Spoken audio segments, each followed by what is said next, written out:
Hello and welcome to another new video.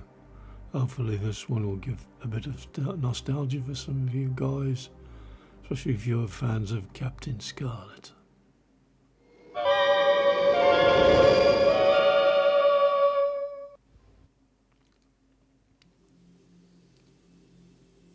The model I'm working on today is a Dinky Captain Scarlet M.S.V maximum security vehicle.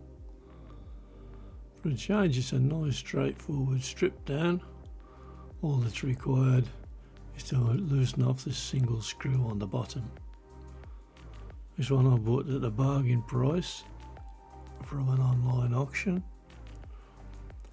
although it had been overpainted, a couple of tyres missing. The other tyres were in very bad condition as well. One of the sets of steps was broken,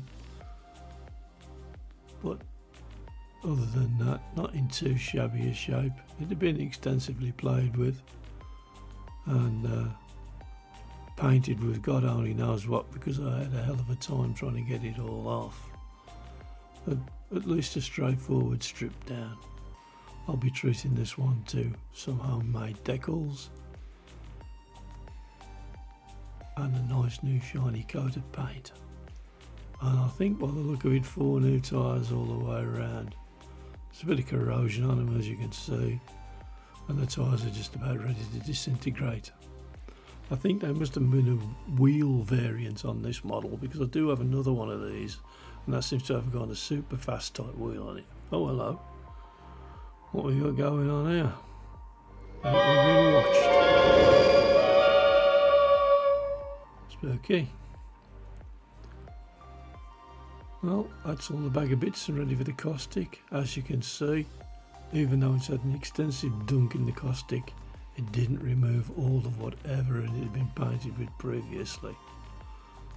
So I had to go back in, give it a good session with the wire wheel and try and get all of those little bits out. So whether I liked it or not, I was peppered with bits of wire for a fortnight. Just having already primed the base, I'm going in here with a base coat white, and then obviously when I can get the colour looking nice and pale, my intention is to paint it with a fluorescent orange. I know that the colour that's used on the factory car is a sort of a more generally vivid orange-red colour, but I was going for the kind of fluorescent look that we have on police cars. That was the direction I was heading in. So I'm just flashing off here, obviously, between coats and moving on to the body shell, get a bit of paint on the underneath.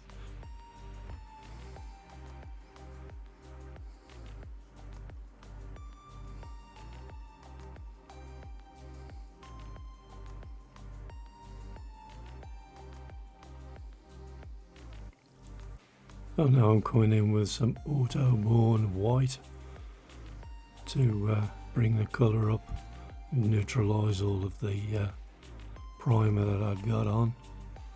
After this, I'll be going in with an old Auto Air pearlised white, try and give it a nice kind of brilliant white shiny finish I'm hoping for on the car.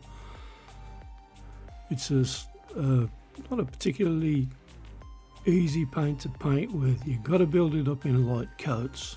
It's not a great cover, it's kind of multiple passes, light coats, flash it off with the hot air gun in between till you've got a satisfactory cover all around. But once it's lacquered, it's quite a nice finish. So here we are, nice light coats and lots of them. Back onto the base now, and I'm going in with the fluorescent flame red. Quite like it, but again, this is another colour that doesn't go on quickly. It's got to be a lot of light coats, multiple passes, and try to keep it consistent so that it doesn't show any of the patches of white through when you're done, which can quite easily happen with fluorescents. They're always a bit of a tricky one to paint, I find. And we're back to the car body now. I'm just going to put a couple of coats of sealer on it so that I can move on to the masking stage. And there we go. It's just an intercoat clear.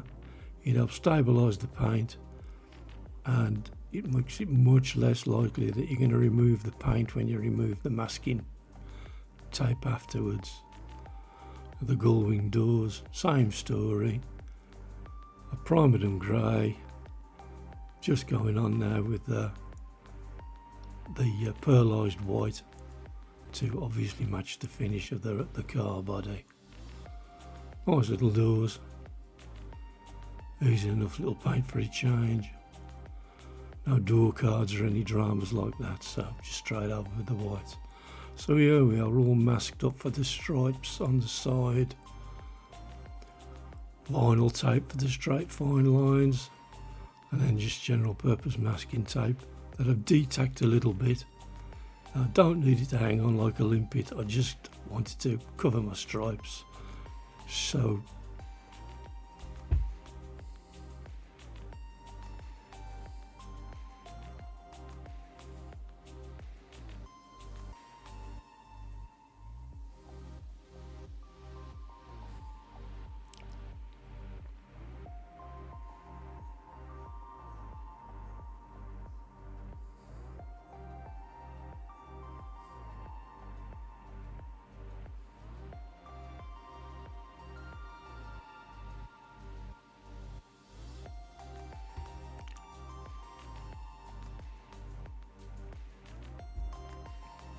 just a bit of detailing on the tail lights now. Don't actually know whether they've got indicators of stop and tail lights, but since there was 3 slots, I thought I'd go for 3 different functions. I'm just colouring in the indicators.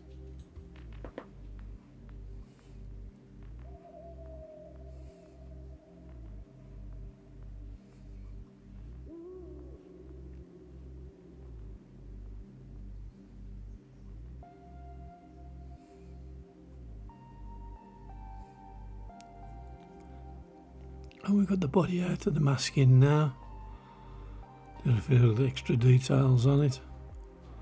And I'm just measuring up for the decals now. I printed some off for the bar that runs across the roof. I'd previously painted it chrome.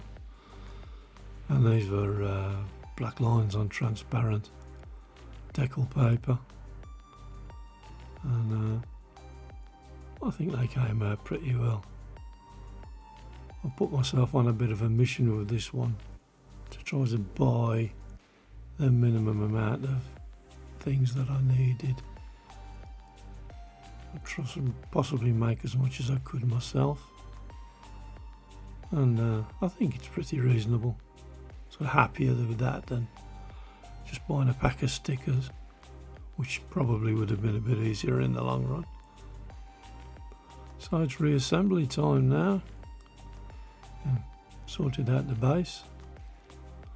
I'm just showing off my radioactive crate that I made, which is another accessory which I think should come with the car, but obviously I didn't get it, so I just made myself one out of plastic card.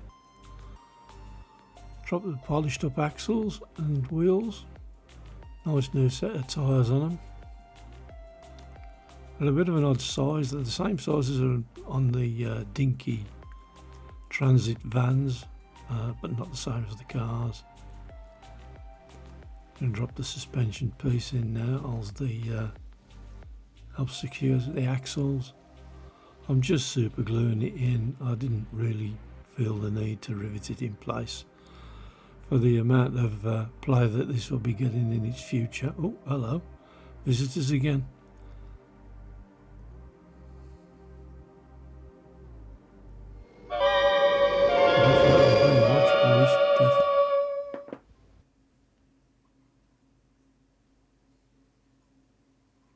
So just a couple of drops of super glue either side of the centre flange here. And a little bit around the plate. That holds it in place.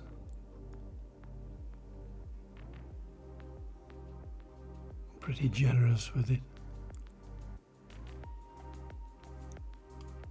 Just push this into position. It's slightly sprung for the suspension, but nothing too dramatic. So I'm sure the super glue will grab it and hold it for the amount that I need. And I'm manoeuvring it into place, trying my very best not to get my fingerprints attached to it like I usually do. People often say, do you sign your work? Well, no, I usually leave DNA all over it. Just reaching for the zip kicker here, because I don't have much patience waiting for the glue to go off. So quick squirt, and that will start to go off almost instantly. Just hold it there steady for a moment or two.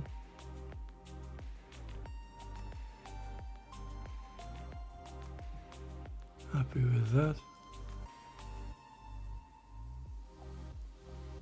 So just push it out of the way and start putting the body together. Just hang the gull wing doors first. They're not too tricky to push it in place. There's no springs or anything else like wires or anything else into place. I think that all that ever held them there was a kind of cockpit section that goes in the centre there. There's slots in the casting either side of the hinges for the gull wing, and the cockpit section pushes into the slots, and I think that holds the whole kit and caboodle together once you've put the screw in the base plate. Bit of a fiddle there, just making sure that I don't put the, because you can mismatch the doors and they don't quite close right. That seems to be okay, happy enough with that. Just got to find the cabin section there.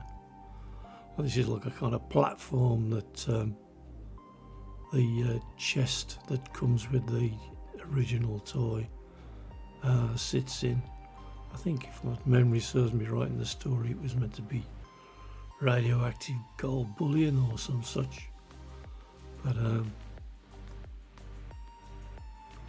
it's been a very long time since I saw that episode. I was fiddling about now, trying to line it up into those slots in the casting to make sure everything's held securely. Looks as though that's got it.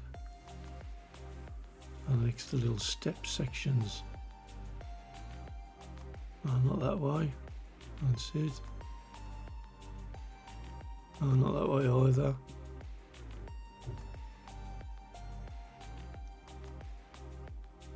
No, third time's a charm. That's it, you got it.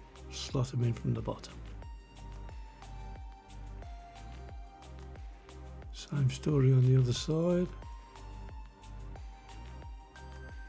The curve phasing outwards, because obviously when you open the gull wing doors, they're meant to drop down and touch close to the floor.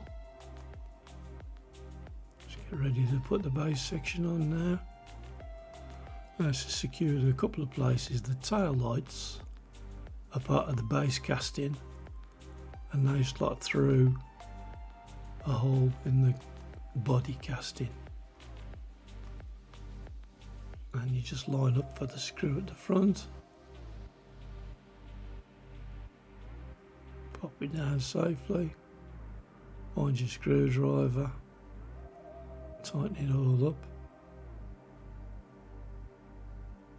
and you're in business.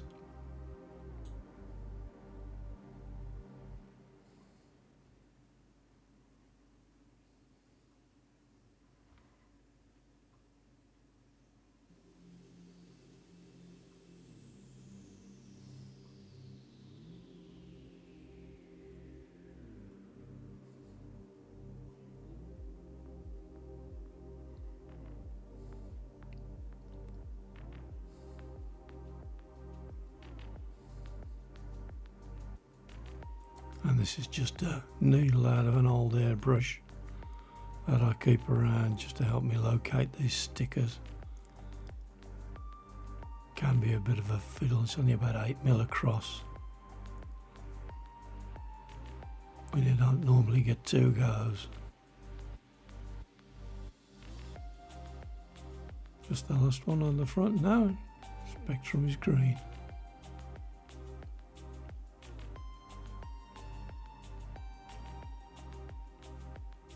There we go. Try not to budge a hole with my finger with the needle. Just push it down. Well, happy enough with that. I think I'm in business there.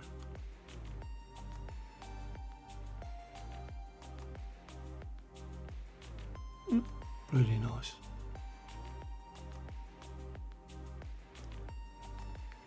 Now I'll just insert the homemade aerial.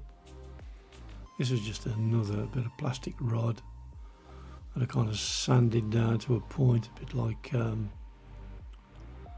of sharpening a really fine point on a pencil. And I glued on the end of the broken aerial that was left in the shaft. And there we go. A quick look at the finished product there. Quite pleased with how it turned out, and I'm going to leave the last word to my sponsors. This is the voice of the Decals. We know you can hear us, Earthmen. Subscribe to this channel, or we will be forced to return. Thank you for that message. I've been Hellboy59. Hope you've enjoyed the video. Goodbye.